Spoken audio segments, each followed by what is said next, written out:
आज मैं और मेरे तमाम साथी जनाब असगर हुसैन साहब, इस्माइल बाबा साहब, फिरोज़ अहमद साहब, सैयद अली साहब, नुमान साहब सब मिलकर DHO ऑफिस जाकर DHO से बात की। पिछले 4-5 दिन से शहर गुलबर्गा के अवाम के मुसलसिल कॉल्स आ रहे थे। कोई ये शिकायत कर रहा था कि डेली 40,000 रुपीज़ हमें पे करना पड़ रहा है, उसके लिए हम फाइनेंस से पैसे ला रहे हैं।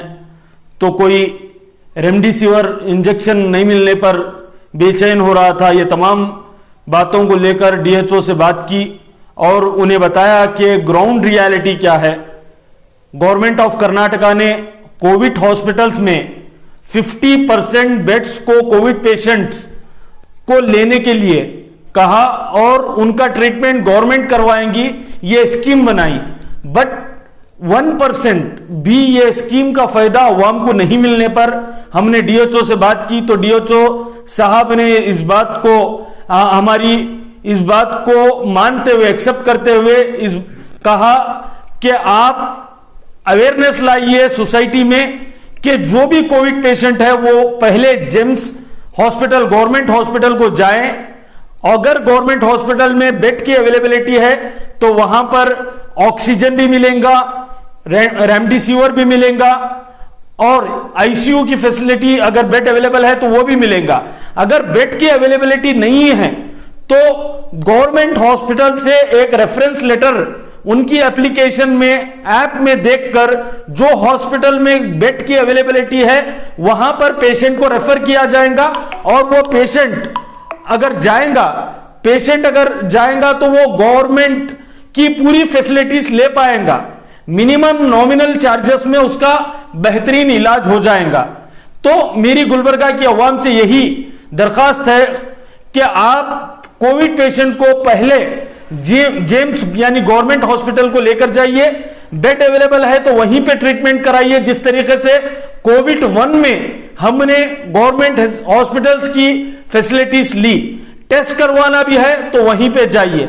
और साथ ही साथ मैं गुलबर्गा की आवाम से दर्दमंदाना अपील करता हूं कि आप 18 ईयर से बड़े हैं या आपके घर में फैमिली में 18 ईयर से जो बड़े हैं, 18 ईयर से लेकर आपके घर में जितने बुजुर्ग हैं उनको सबको आप वैक्सीनेशन दिलवाइए, वैक्सीनेट करवाइए, क्योंकि ये एक ही सोल्यूशन बाकी है इस कोरोना वायरस से लड़ने के लिए। आज 1 साल तक हम वैक्सीनेशन का वेट करते रहे, अब वैक्सीनेशन आई है, अवेलेबल है, तो हम ये वो रूमर्स को सुने बगैर, क्योंकि हमने मेडिकल एक्सपर्ट से बात की, डॉक्टर से बात की, सब लोगों ने यही सजेस्ट किया है कि आप वैक्सीनेशन ले सकते हैं तो आप अपने फैमिली को वैक्सीनेट करवाइए। और फिर मैं गुलबर्गा की आवाम से यही, यकीनन आज जो डिस्ट्रिक्ट एडमिनिस्ट्रेशन ने 5 बजे मुस्लिम चौक पर और दीगर इलाकों में जो किया वो कंडेमनेबल है। यकीनन आप साल भर में जो भी अवाम से हम लोगों से कह रहे हैं, हम सुन रहे हैं, आप शॉप्स बंद तो बंद, शॉप्स ओपन तो ओपन, आप बोले उठ जाओ उठ जा रहे हैं, बैठ जाओ बैठ जा रहे हैं, कोरोना है मान रहे हैं। कोरोना, आप 3 महीने कोरोना कहां गया था उसे भी मान लिया हम, हर एक बात को, हर एक गाइडलाइंस को हम मान रहे हैं। उसके बाद में इस तरीके का एटीट्यूड, इस तरीके का रवैया 100% कंडेमनेबल है। अगर हमें पहले से मालूम होता, गाइडलाइंस थी, आपकी कल रात में गाइडलाइंस थी, उसके बारे में अगर अवेयरनेस पेटी बिजनेसमैन, बंडी वालों को, छोटे कारोबार करने वालों को अगर मालूम होता तो 100% कोऑपरेट करते थे। आप इस तरीके से ऑल ऑफ सडन आएंगे, बंद करने के लिए कहेंगे, लाठीचार्ज करेंगे और फिर आप पब्लिक से कोऑपरेशन भी पूछेंगे तो कौन सी पब्लिक है आपको कोऑपरेट करेगी? आप रोजे में हैं, रमजान चल रहा है, आप पब्लिक के ऊपर ऐसा इस तरीके का बिहेवियर कंडेमनेबल है। मैं डिस्ट्रिक्ट एडमिनिस्ट्रेशन के, हम तमाम गुलबर्गा के लीडर्स पिछले साल भी थे, हैं और रहेंगे, मगर उसका एक तरीकेकार होना बेहद जरूरी है। अगर आप इस तरीके का एटीट्यूड इस्तेमाल, पहले तो लोग कोरोना से परेशान, बेरोजगारी से परेशान, गवर्नमेंट से 1 पैसे की हेल्प नहीं मिलती, उसके बाद में खुद सफर होकर कोरोना के प्रिकॉशंस लेते हुए अपना छोटा मोटा व्यापार करने जा रहे हैं, तो आप इस तरीके का रवैया उनके साथ इस्तेमाल करेंगे तो आप बताइए कि पब्लिक का कोऑपरेशन कैसे मिलेगा? 100% पब्लिक का कोऑपरेशन नहीं मिलेगा। अब 14 डेज का, क्योंकि आपने लॉकडाउन का डेफिनेशन क्या बताया, लॉकडाउन नहीं होगा बोल रहे हैं, फिर लॉकडाउन के जिस तरीके से आप इंप्लीमेंट करने जा रहे हैं, लोगों में अवेयरनेस नहीं है, सेक्शन 144 का डेफिनेशन नहीं मालूम, लॉकडाउन का डेफिनेशन नहीं मालूम। आज जो 5 बजे शाम में पुलिस डिपार्टमेंट ने किया, वो क्या बुनियाद पे किया, क्या लॉस है, क्या गाइडलाइंस है? अगर 5 बजे किए तो 5 बजे आपको गाइडलाइंस आए, कल अगर गाइडलाइंस आए तो सुबह से क्या कर रहे थे? अगर सुबह से मालूम होता तो छोटे छोटे व्यापारी अपना माल लेकर आकर बेचने के लिए तैयार नहीं होते थे, सुबह से ही वो प्रिकॉशंस लेते थे। अब आपने 13-14 दिन का लॉकडाउन ऐलान किया, लॉकडाउन कहें, 144 सेक्शन कहें, क्या कहें, हमें खुद भी समझ में नहीं आ रहा है। बस इतनी बात समझ में आ रही है, एसेंशियल कमोडिटीज को भी डिफाइन नहीं किया आप लोगों ने। क्या फ्रूट्स के व्यापारी एसेंशियल कमोडिटीज में आते हैं, नहीं आते? तो ये तमाम चीजों को डिस्ट्रिक्ट एडमिनिस्ट्रेशन सामने आकर डिफाइन करे लोगों के सामने, सोशल मीडिया के प्लेटफॉर्म से। एसेंशियल कमोडिटीज को छोड़कर तमाम कमर्शियल एस्टैब्लिशमेंट क्लोज रहेंगे, ठीक है, मान लिए। हम तमाम चीजें करने के लिए तैयार हैं, साल भर से कर रहे हैं। डिस्ट्रिक्ट एडमिनिस्ट्रेशन क्या कर रहा है, गवर्नमेंट क्या कर रही है? एक साल में गवर्नमेंट ऑक्सीजन को अरेंज नहीं कर सकी, रेमडेसिविर को सही प्रोडक्शन नहीं कर सकी। तमाम चीजें अगर से पब्लिक से एक्सपेक्ट करेंगे तो गवर्नमेंट क्या करेंगी? गवर्नमेंट क्यों बनाई गई है? गवर्नमेंट का काम क्या है? गवर्नमेंट ना इकोनॉमिकली हेल्प कर रही है, ना फाइनेंशियली हेल्प कर रही है, ना हम खुद कारोबार करना चाह रहे हैं तो उसमें हेल्प कर रही है। तो गवर्नमेंट की तरफ से नील परफॉर्मेंस है, कंप्लीटली फेल्यूर है। अब 13 डेज का जो टाइम मिला है, वो टाइम में कम से कम एटलीस्ट ऑक्सीजन का सही अरेंजमेंट करें। बेड्स की अवेलेबिलिटी खत्म हो रही है। बिदर में गवर्नमेंट हॉस्पिटल्स के, कोविड हॉस्पिटल्स के सामने पेशेंट्स तड़प रहे हैं, पॉजिटिव पेशेंट्स तड़प रहे हैं। क्या वो गुलबर्गा में भी हम देखेंगे? अगर वो गुलबर्गा में ऐसी सिचुएशन ना बने तो 13 डेज का टाइम हमें आप दिए हैं, वो 13 डेज के टाइम में आप भी काम करिए। रेमडेसिविर का अरेंजमेंट जनरल मेडिकल्स में उसकी अवेलेबिलिटी होनी चाहिए।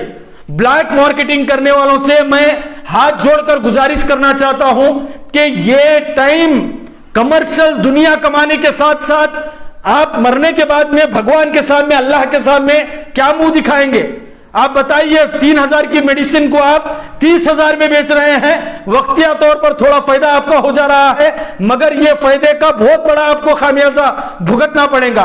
ब्लैक मार्केटिंग आप कर रहे हैं। तो आज डीएचओ साहब ने कहा कि 23rd 24th से ये मेडिसिन जनरली अवेलेबल रहेंगी। Hope for the best. हम अच्छी की उम्मीद करते हैं। डिस्ट्रिक्ट एडमिनिस्ट्रेशन से यही कहना चाहते हैं कि ये 13 दिन आप लॉकडाउन कर रहे हैं, कीजिए।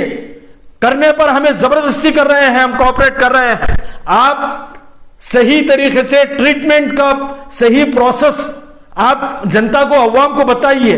आज अवाम पेशेंट्स एक दिन में 40 days 40,000 rupees, 30,000 rupees, 25,000 rupees, minimum बोले तो 20,000 रुपीज पर डे कहां से लेकर आकर देगा?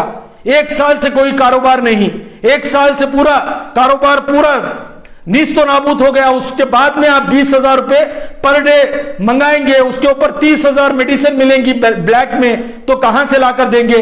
आज डीएचओ ने हमें एक डायरेक्शन दिए हैं। आप अवाम से यही अपील है कि आप पेशेंट को पहले गवर्नमेंट हॉस्पिटल में लेकर जाइए। टेस्ट करवाना है तो भी गवर्नमेंट हॉस्पिटल में लेकर जाइए, ट्रीटमेंट कराना है तो भी गवर्नमेंट हॉस्पिटल में लेकर जाइए। अगर वहां पर बेड्स अवेलेबल नहीं है तो वहां पर रेफरेंस लेटर लेकर दूसरे आप प्राइवेट कोविड डेजिग्नेटेड हॉस्पिटल में जाइए। वहां पर नॉमिनल चार्जेस में आपका ट्रीटमेंट किया जाएगा। यह गवर्नमेंट की बात हो गई। अब मैं गुलबर्गा की कम्युनिटी के हमारे जिम्मेदारान से, उल्मा मशाइखीन से यही गुजारिश करता हूं कि हमने गवर्नमेंट को एक साल देख लिया। अब जो भी गवर्नमेंट करेंगी वो बोनस समझकर हम उसका बेनिफिट लेंगे, मगर उसके साथ साथ हमें दिल्ली के हालात देखे। दिल्ली में अमानतुल्लाह खान साहब एमएलए अइम्मा मसाजिद के साथ मीटिंग कर वो खुद अपना मदद करने के लिए तैयार हुए हैं। हमारे पास इंफ्रास्ट्रक्चर है, हमारे पास फंक्शन हॉल्स हैं, हमारे पास कॉलेजेस स्कूल्स हैं, हमारे पास मसाजिदें हैं, ये इंफ्रास्ट्रक्चर है। हम मजहब और मिल्लत से ऊपर उठकर हिंदू मुस्लिम सिख ईसाई तमाम लोगों के लिए हम अपने इंफ्रास्ट्रक्चर को दे सकते हैं और खुद की मदद खुद करने के लिए हमें उठना होगा, वरना गवर्नमेंट के ऊपर छोड़ेंगे, सिर्फ हम एहतजाज करेंगे, बयानबाजी करेंगे, मगर सिर्फ कंडम कर इस चीज को छोड़ा नहीं जा सकता। कंडम करने के खाली यह कहा जाएगा कि गवर्नमेंट फेल्यूर है कहकर हम खामोश नहीं बैठ सकते। गवर्नमेंट जो काम कर रही है, एडमिनिस्ट्रेशन जो काम कर रही है करने दे। उसके साथ साथ लास्ट टाइम पर कोविड-1 में जिस तरीके से पॉलिटिकल सोशल तंजीमें ऑर्गेनाइजेशन उठ खड़े होकर अवाम की मदद की है, वही टाइम फिर से आ गया है कि हमें फिर से खड़ा होना है, फिर से खड़े होकर मदद करने की जरूरत है। अगर हम डीएचओ साहब से बात कर फंक्शन हॉल्स को अगर प्रोवाइड करेंगे और सरमाएदार हजरात ऑक्सीजन का अरेंजमेंट करेंगे और डीएचओ से गवर्नमेंट से रेमडेसिविर मेडिसिन की अगर हेल्प लेंगे, नर्सिंग स्टाफ की अगर हेल्प लेंगे, कम से कम हम 1000-1500 पेशेंट्स को हम अपनी कैपेसिटी में उनको देख सकते हैं। क्योंकि ये वायरस जो है सीधा वायरस आ गया मर गए ऐसा भी नहीं है। हम सही ट्रीटमेंट करने पर हम अपने आप को, अपनी फैमिली को, अपने लोगों को बचा सकते हैं।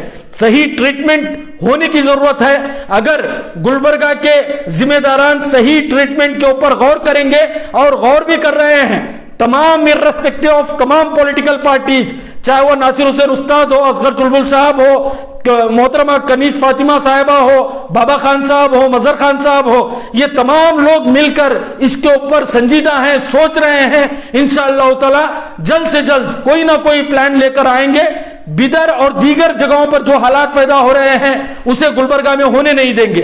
बस गुलबर्गा की आवाम से यही मेरी गुजारिश है कि आप परेशान मत होइए। बीमारी है, वबा है, आएगी अल्लाह की तरफ से, जाएगी अल्लाह की तरफ से, और हमें एहतियात करना है और बीमारी आने पर उसका सही तरीके से फेस करना है। बीमारी को अगर सही तरीके से फेस करेंगे तो इंशाअल्लाह ताला ये क्यूरेबल बीमारी है, ये खत्म होने वाली बीमारी है। हम परेशान ना हो, सही प्रॉपर चैनल को फॉलो अप करें।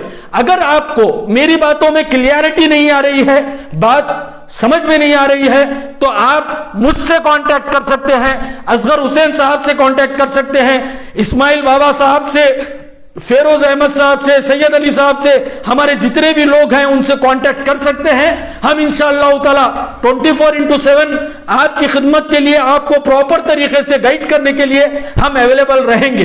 तो मैं आपसे यही गुजारिश करना चाहता हूं कि नरेंद्र मोदी और दूसरे जितने रूलिंग पार्टी के गवर्नमेंट में चीफ मिनिस्टर हो या प्राइम मिनिस्टर हो, वो सीधा सरेंडर हो जा रहे हैं, हैंड्सअप कर रहे हैं कि आत्मनिर्भर भारत, आप खुद अपनी मदद कर ले, हम कुछ नहीं करेंगे।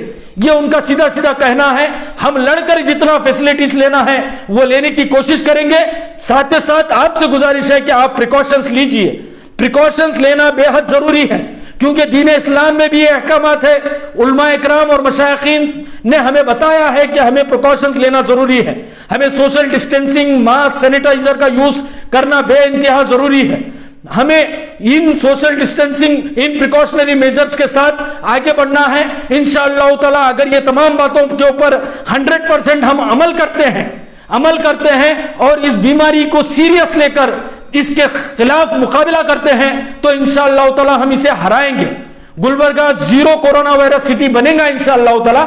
मगर हम सबको पॉलिटिकल पार्टी से, मसलकों से, मजहब से, तमाम चीजों से ऊपर उठकर इंसानियत की बुनियाद पर हमें लड़ने की जरूरत है। अगर इंसानियत की बुनियाद पर हम लड़ेंगे तो इंशाअल्लाह ताला कामयाबी मिलेगी। आज का जो इंसिडेंट हुआ वो कंडेमनेबल है। इसके लिए मैं अभी आपसे कहा ना कि इस डेफिनेशन को, एसेंशियल कमोडिटीज को डिफाइन किया जाए। Deputy commissioner of Gulbarga define करे क्या है एसेंशियल कमोडिटीज। आप मटन को एसेंशियल कमोडिटीज मान रहे हैं, नहीं मान रहे हैं? फ्रूट को मान रहे हैं, नहीं मान रहे हैं? वेजिटेबल्स को मान रहे हैं, नहीं मान रहे हैं? आप इसे डिफाइन करना जरूरी है ताकि यह कंफ्यूजन अवाम से खत्म हो।